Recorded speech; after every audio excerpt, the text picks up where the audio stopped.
शहरातील beams super speciality रुग्णालयात bomb हल्ल्याचे mock drill करण्यात आले. यामुळे काही काळ रुग्ण आणि नागरिकांमध्ये भीतीचे वातावरण निर्माण झाले. रुग्णालय परिसरात बॉम्बस्फोट झाल्यास आपत्कालीन परिस्थितीला कसे सामोरे जायचे याचे प्रात्यक्षिक दाखवण्याच्या उद्देशाने हा सराव करण्यात आला. स्फोटाचा आवाज, धूर आणि आपत्कालीन परिस्थितीचा सजीव अनुभव निर्माण केल्यामुळे काही वेळ रुग्ण घाबरून ओरडताना दिसले. घटनेनंतर तात्काळ अग्निशामक दल, आपत्ती व्यवस्थापन पथक आणि इतर आपत्कालीन सेवा कर्मचारी घटनास्थळी धावून आले आणि कार्यवाही सुरू केली. जखमींना तातडीने बाहेर काढून सुरक्षित ठिकाणी हलवणे, आगीवर नियंत्रण मिळवणे यासारख्या सर्व प्रक्रिया व्यवस्थितपणे सादर करण्यात आल्या. या मॉक ड्रिलचा मुख्य उद्देश नागरिकांमध्ये जागरूकता निर्माण करणे हा होता. तसेच रुग्णालय कर्मचारी आणि बचाव पथकांमधील समन्वय वाढवण्यासाठीही हा सराव उपयुक्त ठरला. नागरिकांनी घाबरण्याची गरज नसल्याचे अधिकाऱ्यांनी स्पष्ट केले असून अशा प्रकारचे सराव आपत्कालीन परिस्थितीत जलद आणि प्रभावी प्रतिसाद देण्यासाठी मदत करतात असे त्यांनी सांगितले. ಎಲ್ಲರಿಗೂ ನಮಸ್ಕಾರ. ನಾನು ಜಿಲ್ಲಾ ಅಗ್ನಿಶಾಮಕ ಅಧಿಕಾರಿ ರಂಗನಾಥ್ ಅಂತ ಹೇಳಿ, ನನ್ನ ಜೊತೆಯಲ್ಲಿ ಹೋಮ್ ಗಾರ್ಡ್ ಡಿಪಾರ್ಟ್ಮೆಂಟ್ ಕಮಾಂಡೆಂಟ್ ಸಾಹೇಬ್ರು ಇದ್ದಾರೆ, ಉಪ ಕಮಾಂಡೆಂಟ್ ಇದ್ದಾರೆ, ನಂತರ SDRF PSI ಆದಂಥ ರವಿ ಅವರು ಇದ್ದಾರೆ. ಇವತ್ತೊಂದು ದಿನ ನಮ್ಮ ಬೆಳಗಾವಿ ಜಿಲ್ಲೆಯ ಸೂಪರ್ ಸ್ಪೆಷಾಲಿಟಿ ಹಾಸ್ಪಿಟ್ಲಲ್ಲಿ ಒಂದು ಟ್ರಯೇಜ್ ಮಾಕ್ ಡ್ರಿಲ್ಲನ್ನು ಹಮ್ಮಿಕೊಂಡಿದ್ವಿ. ಇದು ಹಮ್ಮಿಕೊಳ್ಳಿಕ್ಕೆ ಕಾರಣ ಏನಪ್ಪ ಅಂದರೆ, ನಮ್ಮ ಮುಖ್ಯ ಕಚೇರಿಯಿಂದ ಆದೇಶ ಇತ್ತು ಏನಪ್ಪ ಅಂತಂದರೆ, ನಿಮ್ಮ ಒಂದು ಜಿಲ್ಲೆಯಲ್ಲಿರುವಂಥ ಜಿಲ್ಲಾ ಆಸ್ಪತ್ರೆಗಳಲ್ಲಿ ರೆಡ್ ಕ್ರಾಸ್ ಸಂಸ್ಥೆಗಳ ಸಂಯೋಗದಲ್ಲಿ, ನಂತರ ಸಹ ನಿಗಮ ಮತ್ತು ಸಂಸ್ಥೆಗಳ ಅಡಿಯಲ್ಲಿ ಏನಪ್ಪ ಅಂದರೂ ಒಂದು ಟ್ರಯೇಜ್ ಡ್ರಿಲ್ಲನ್ನು ಮಾಡಬೇಕು ಅನ್ನೋಂಥದ್ದು ಹೇಳಿದ್ರು. ಇದು ಕಾರಣ ಏನಪ್ಪ ಅಂದರೆ, ಮುಂದೆ ಯಾವುದಾದ್ರು ಒಂದು ವಿಪತ್ತು ಸಂಭವಿಸಿದಾದಲ್ಲಿ ಯಾವ ಇಲಾಖೆದವರು ಮತ್ತು ಜನರ ಒಂದು ಪ್ರಾಣ ರಕ್ಷಣೆ ಮಾಡೋದು, ಆಸ್ತಿ ರಕ್ಷಣೆ ಮಾಡುವಂಥದ್ದು ಮತ್ತು ಜನರಿಗೆ ಮುನ್ನೆಚ್ಚರಿಕಾ ಕ್ರಮಗಳನ್ನು ಏನು ಮಾಡಬೇಕು ಅನ್ನೋವಂಥದ್ದು ಇದರ ಉದ್ದೇಶ ಆಗಿತ್ತು. ಹಾಗಾಗಿ ಮುಖ್ಯ ಕಚೇರಿ ಆದೇಶ ತಕ್ಕಂತೆ ಇವತ್ತೊಂದು ದಿನ ನಾವು ಹೋಮ್ ಗಾರ್ಡ್ ಡಿಪಾರ್ಟ್ಮೆಂಟ್, SDRF ಮತ್ತು ರೆಡ್ ಕ್ರಾಸ್ ಸಂಸ್ಥೆಗಳು, ಎಲ್ಲ ಸಿವಿಲ್ ಡಿಫೆನ್ಸ್ ಎಲ್ಲರೂ ಸೇರಿಕೊಂಡು ಇವತ್ತೊಂದು ದಿನ ಜಿಲ್ಲಾ ಆಸ್ಪತ್ರೆಯಲ್ಲಿ ಈ ಒಂದು ಟ್ರಯೇಜ್ ಮಾಕ್ ಡ್ರಿಲ್ಲನ್ನು ಅಣುಕು ಪ್ರದರ್ಶನ ಹಮ್ಮಿಕೊಂಡಿದ್ವಿ. ಇಲ್ಲೇ ನಾವು ಬೆಳಗ್ಗೆನೇ ಬಂದು ಈ ಆಸ್ಪತ್ರೆನ ಪರಿಶೀಲನೆ ಮಾಡ್ಕೊಂಡು ಹೋಗಿದ್ವಿ. ಎಲ್ಲೇ ನಾವು ಯಾವ ರೀತಿ ಬೆಂಕಿಯನ್ನು ಎಲ್ಲಿ ಅಂದರೆ ಜನರಿಗೂ ತೊಂದರೆ ಆಗಿರಬಾರ್ದು, ಪೇಷಂಟ್ಗಳಿಗೆ ಅಂಥ ಒಂದು ಸ್ಥಳವನ್ನು ಗುರುತಿಸಿ ಅಲ್ಲೇ ಹೊಗೆ ಬರುವಂಥ ಒಂದು ಸೀನನ್ನು ಕ್ರಿಯೇಟ್ ಮಾಡಿದ್ವಿ. ಜೊತೆಗೆ ಒಂದು 7-8 ಜನ ಪೇಷಂಟ್ಗಳನ್ನು ಕ್ರಿಯೇಟ್ ಮಾಡಿದ್ವಿ. ನಂತರ ಡಾಕ್ಟ್ರುಗಳು ಏನಪ್ಪ ಅಂದರೆ ಅವರಿಗೆ ಪ್ರಥಮ ಚಿಕಿತ್ಸೆ ನೀಡಲಿಕ್ಕೆ ಅವ್ರನ್ನ ರೆಡಿ ಮಾಡಿದ್ವಿ.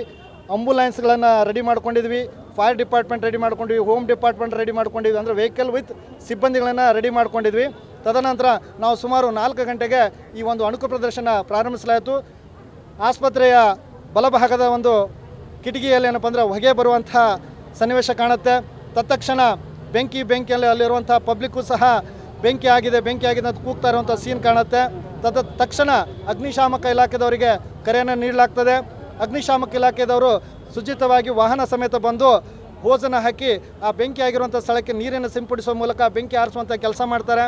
ಅದರ ಜೊತೆಯಲ್ಲೇನೇ ಏನಪ್ಪ ಅಂದರೆ SDRF ತಂಡ ಬರುತ್ತೆ, ಹಾಗೂ ಅಗ್ನಿಶಾಮಕ ಇಲಾಖೆದವರು ಈ ಬ್ರೀದಿಂಗ್ ಅಪಟಸಟ್ ಉಸಿರಾಟದ ಸಲಕರಣೆಯನ್ನು ಹಾಕ್ಕೊಂಡು ಹೊಗೆ ತುಂಬಿರುವಂಥ ಕೊಠಡಿಯಲ್ಲಿ ಸಿಕ್ಕಾಕೊಂಡಿರುವಂಥ ಪ್ರಜ್ಞೆ ತಪ್ಪಿರುವಂಥ ಪೇಷಂಟ್ಗಳನ್ನು ತೆಗೆದುಕೊಂಡು ಬರುವಂಥ ಕೆಲಸ ಅವರು ಮಾಡ್ತಾರೆ.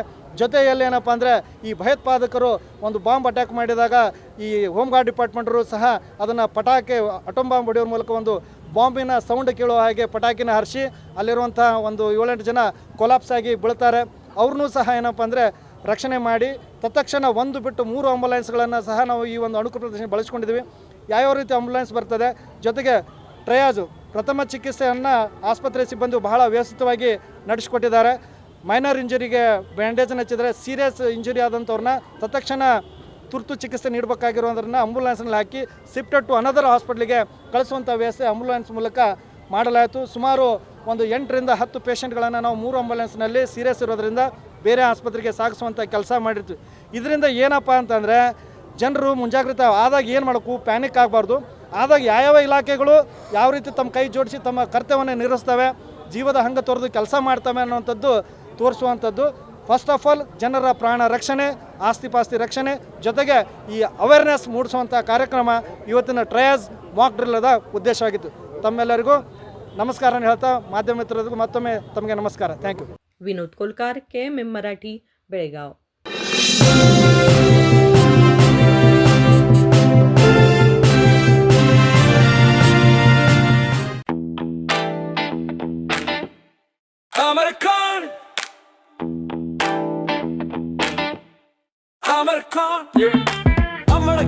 कलेक्शन में आओ, नई वैरायटी